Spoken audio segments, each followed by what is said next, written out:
Hello guys আমাৰ অন্য এটা ভিডিঅ'লৈ আপোনালোক সকলোকে স্বাগতম জনালো। আজি 30 ফুট দীঘল আৰু 26 ফুট বহল আসাম টাইপৰ ঘৰটো আগত মই এই ঘৰটো ভিডিঅ' দিছিলো।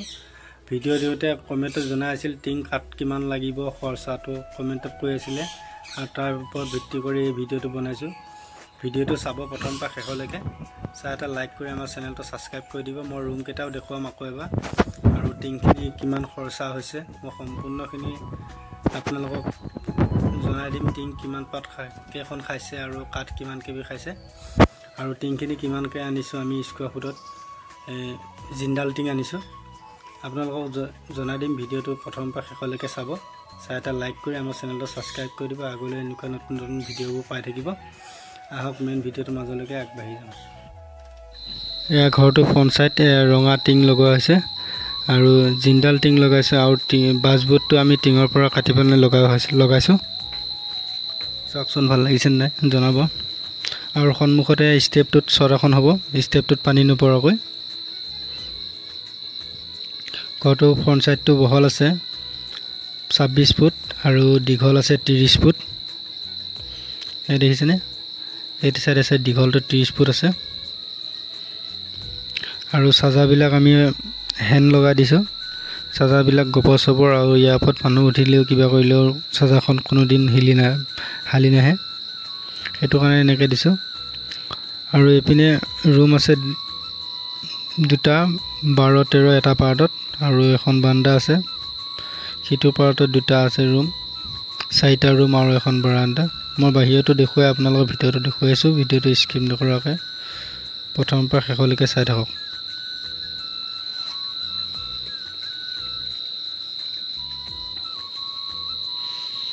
এয়া পিছপিনৰ সাইডটো আপোনাক দেখুৱাই আছো মই।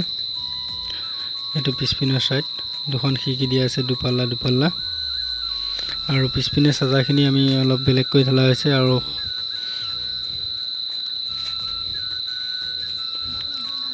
ঘৰটো 3 ইঞ্চি ৱাল দিয়ে গোটেইটো গাঠা হৈছে। ফ্ৰণ্ট সাইডটো খালি 5 ইঞ্চি মাৰা হৈছে। ভিডিঅ'টো প্ৰথমৰ পৰা শেষলৈকে চাব চাই এটা লাইক কৰি আমাৰ চেনেলটো সাবস্ক্ৰাইব কৰি দিব। আৰু মই টিং কাঠৰ কাঠ কিমান কেবি লাগিছে মই সেইটো জনাই দিম আৰু টিঙত কিমান পইচা খৰচ হৈছে আৰু এই টিং কেইখন খাইছে মই সম্পূৰ্ণখিনি জনাই দিম। আপোনালোকে ভিডিঅ'টো সম্পূৰ্ণ নচোৱাকৈ কিছুমানে কমেণ্ট কৰে, কমেণ্টত সুধি থাকে। মই এইটো যিমান পাৰোঁ ক'ব কাৰণে চেষ্টা কৰোঁ, ভিডিঅ'ৰ মাজতে কথাটো কৈ দিওঁ, কিন্তু ভিডিঅ'টো সম্পূৰ্ণকৈ চাব চাই লৈ আশা কৰিছোঁ কথাবিলাক বুজি পাব। ঘৰটো হাইট ভেটিবাৰ 10.5 ফুট আছে। পাকাৰ কেঁচি 5টা খাইছে, 5টা ঢলা হৈছে আৰু এইটো ফ্ৰণ্ট সাইডটো মই পালোহি।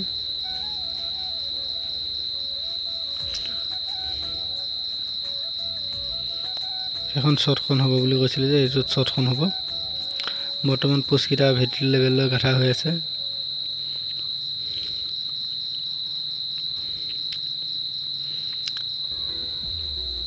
সোমাই এখন বাৰান্দা আছে। ঘৰটো 6 ফুট বহল 13 ফুট দীঘল আছে।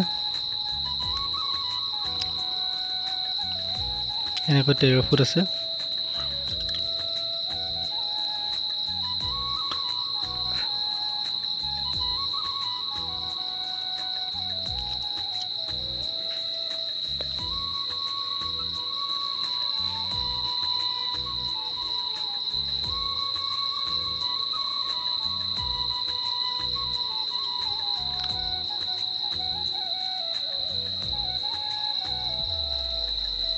ঘৰটোৰ ৰিমকেইটা চাই লওক। মই কৈ আছোঁ টিং কাঠ কিমান খালে কিমান কেবি কাঠ খালে মই জনাই আছোঁ। আপোনালোকে ভিডিঅ'টো চাই থাকক। মোৰ ৰুমকেইটা আপোনালোকক এবাৰ দেখুৱাই লৈ কৈ আছোঁ। সোমাই বাৰান্দাৰ লগত এইটো ৰুম আছে 13 ফুট বহল আৰু 12 ফুট দীঘলকৈ আছে। এনেকৈ 13 ফুট আছে আৰু এইটো চাইডে এনেকৈ কৈ 12 ফুট আছে। 13-12 ৰুম এইটো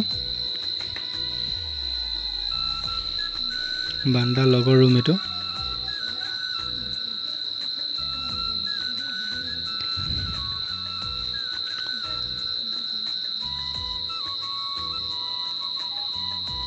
আৰু এইটো ৰুম আছে 13 ফুট বহল আৰু 15 ফুট দীঘল আছে। 13-15 ৰুম এইটো।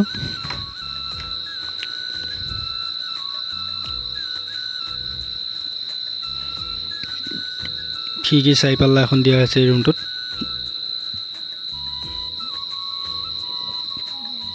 খিৰিকী দৰ্জা ফ্ৰেম গোটেইখিনি কাঠৰ লগোৱা হৈছে।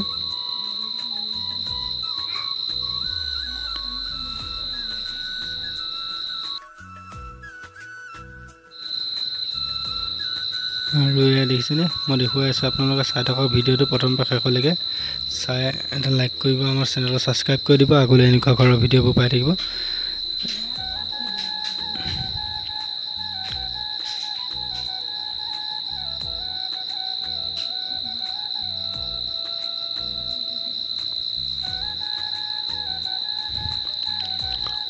আৰু এইটো ৰুমো আছে 15 ফুট দীঘল আৰু 13 ফুট বহল আছে।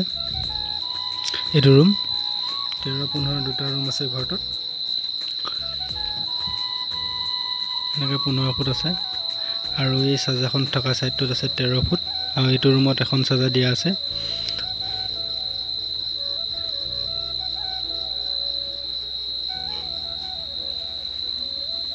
কেঁচিবিলাক আমি 4 ইঞ্চি বহলকৈ ঢালিছোঁ আৰু 5 ইঞ্চি হাইটকৈ ঢালিছোঁ।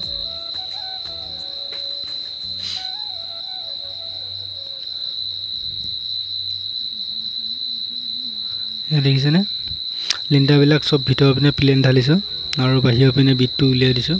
প্লাষ্টাৰ কৰাৰ পিছত বহুত ভাল লাগিব, 5 ইঞ্চি ৱালৰ লেখীয়া লাগিব। আৰু এইটো ৰুমো আছে 13 ফুট বহল আৰু 13-12 ৰুম। এইটো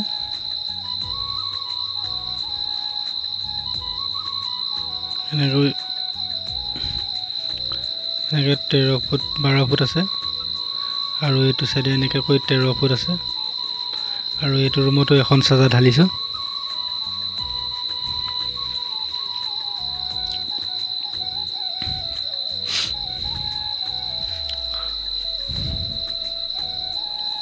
ঘৰটোত পালিনৰ কাঠ খাইছে 17 কেবি আৰু কাঠটো আমি ননচাল লগাইছোঁ 800 টকা কেবিকৈ আনিছোঁ।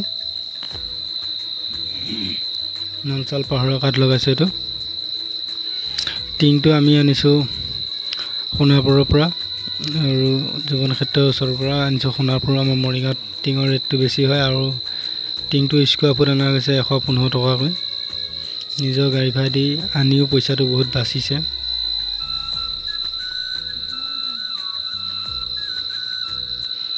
টিংটো জিন্দাল টিং আনিছোঁ 40 mm। 40 mm আমি আনিছোঁ 115 টকাকৈ আৰু টিংখিনিত গ'ল আমাৰ 49,000 টকা। টিং 22 পিচ টিং আৰু ৰেজিং 10 ফুটি আছে 4খন।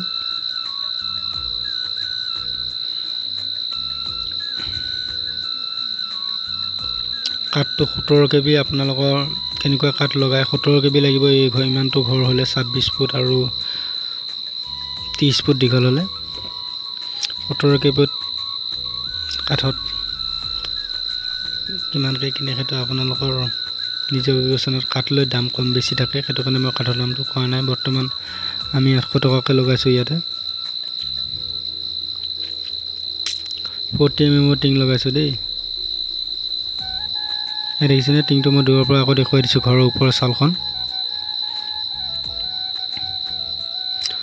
টিংখন দীঘল আছে 16 ফুট 9 ইঞ্চি। 9 ইঞ্চি বেণ্ড মাৰিছোঁ আৰু 16 ফুট চিধাকৈ আছে আৰু 9 ইঞ্চি বেড ধুনীয়া জোখত হয়। 9 ইঞ্চি বেণ্ডটো মাৰিলে দেখিবৰ কাৰণে ভাল লাগে আৰু পানীটো বহুত দূৰতো নপৰে ওচৰত নপৰাকৈ জোখতে পৰে। ওপৰৰ পৰা দেখাই দিছোঁ, দেখিছেনে কি ধুনীয়া সমান হৈছে ছালখন। কেঁচিকেইটা সমানৰ কাৰণে ছালখন সমান হৈছে। কেঁচিকেইটা পৰাপক্ষত যিমান হয় ভালকৈ ঢালিব লাগে। আজি এই ভিডিঅ'টো চাই কেনে পালে জনাব।